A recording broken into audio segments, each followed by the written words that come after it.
Jacinda Ardern. Sorry, Mr. Speaker. Oh, thank you. Thank you, Mr. Speaker.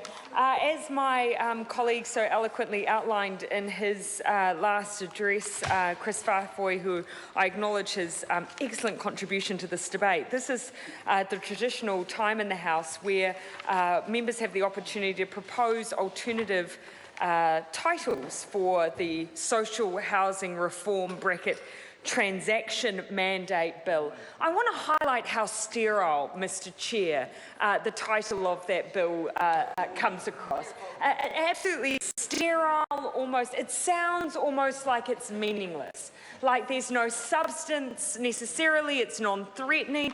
It certainly does not symbolise or adequately convey the depth of change that this bill is proposing, because as we have discussed in this debate, this bill fundamentally changes ministerial powers, fundamentally changes the idea that Housing New Zealand is there to make sure we have adequate community housing, and answers a problem by creating a problem. And so that's why almost, Mr. Chair, I think this would be better labelled the problem with the wrong solution bill. And I think almost this was really well timed in the way that that problem was highlighted in the State of the Nation, the Salvation Army's report, the State of the Nation report that came out today. They always do a section on housing and housing supply. Of course, that means over the last few years there's been a significant focus on Auckland and the pressures that exist in Auckland. But what they're starting to highlight is the contagion, the spread of almost the housing supply disease coming out of Auckland into surrounding areas. If members on that side of the House have conversations with people who live in areas like Cambridge, like Te Awamushu, like Hamilton, they will hear the pressure that is coming down on those communities as a result of the housing crisis in Auckland. There is a flow-on effect. This is not solely an Auckland problem now. And this housing problem, of course, is a significant part of this housing problem is the lack of community housing, of state housing and emergency housing to provide with those most vulnerable who are the first to suffer in a significant housing crisis. So what we heard from the Salvation Army today was that when you have a massive supply problem, simply, obviously, as you can deduce, transferring the stock from one agency to another does nothing to resolve that problem.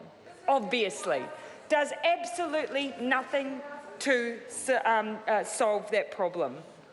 But nor, Mr. Speaker, does any of the other solutions that in this area the National Party has proposed lately. And so the last proposal we had was from the Minister, Paula Bennett, who suggested that we should simply ask those on waiting lists to transfer to other areas.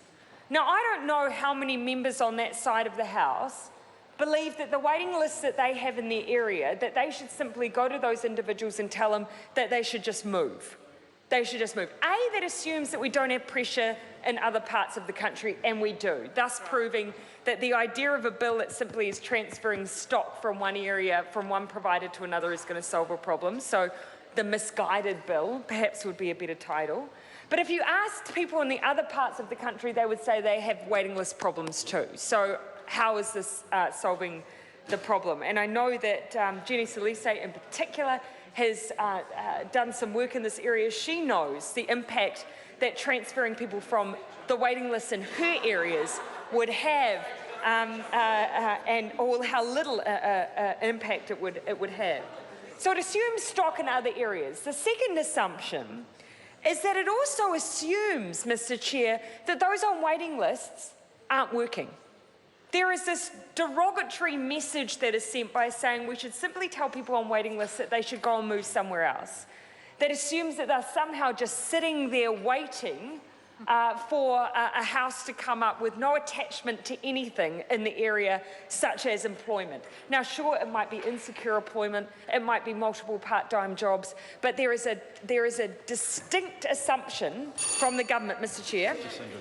Mr. Chair, there is a distinct assumption from the government in that announcement that there is no connection from that person to that place. And the next point I'd like to make is that connection is, of course, not just about work.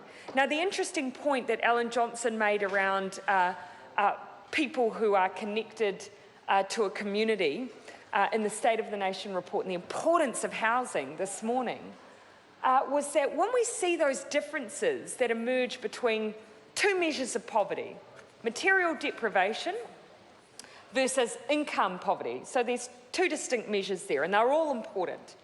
But someone has asked the question, how can you have income deprivation, income poverty, but someone still not have as high a measure on material deprivation? So things like enough shoes to wear to school, beds to sleep on, a warm, dry home. How can you not show up so highly on that and yet definitely be in income poverty?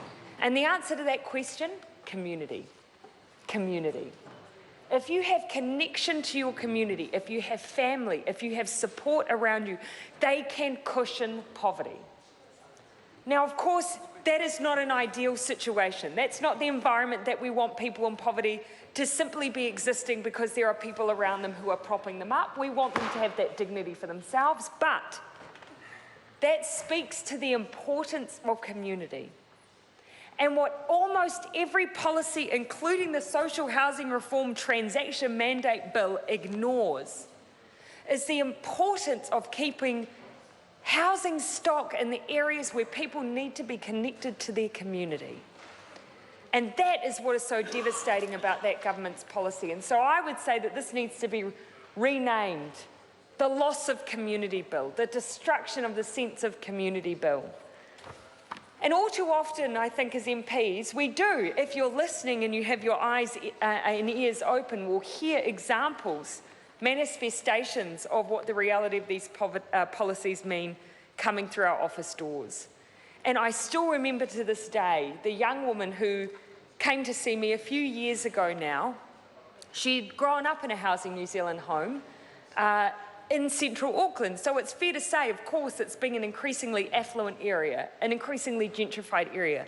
But by virtue of its history, it has a significant number of Housing New Zealand homes, or has done. And this young woman had grown up in one of those homes. She had tragically lost early, because she was a young woman, her parents, both of them, within relatively close time and proximity to each other. And there she was left, her and her brother. Now, this young woman sadly also suffered from a severe case of epileptic seizures. It prohibited her from holding down consistent work. But she was also in the care of her younger brother. Now, she came to see me because she had grown up in a Housing New Zealand house that was made for a family, not for two young people. And Housing New Zealand had determined that it was time for her to move on. And she came to see me because they weren't offering for her to stay in the community that she knew. They wanted her to move a significant distance outside of that community, in another community entirely where she knew no one, where she had no connections. That woman's only family had become her local church, and they were asking her to move 20 minutes drive away from the only community that she had left as a young woman caring for her younger brother. Now, this is what the policies that government is implementing around Housing New Zealand, the loss of stock, the transfer of stock, and the review of tenancy is doing to people. Now, it is easy for us to debate these things on paper as policies that sound as distant as the Social Housing Reform Transaction Mandate Bill, and forget that behind that sits people who are affected by these reforms, and she was one of them. And what could I do for that young woman in a city where more and more Housing New Zealand stock was being sold and where there were fewer and fewer options for her and her brother to move into? She accepted she did not need a big house. She just wanted a house close to the people who could look after her. And that is not a lot to ask. Mr. Speaker, this is just an extra cog in the wheel of devastating housing reforms in the social sector that we have seen under this government. They are like a plague on our ability to cater properly for our most vulnerable citizens, and Labor cannot support a bill that simply moves the deck chairs around the Titanic. John O'Naylor. Mr. Chairman, I'd just like to return, if I can, as we are in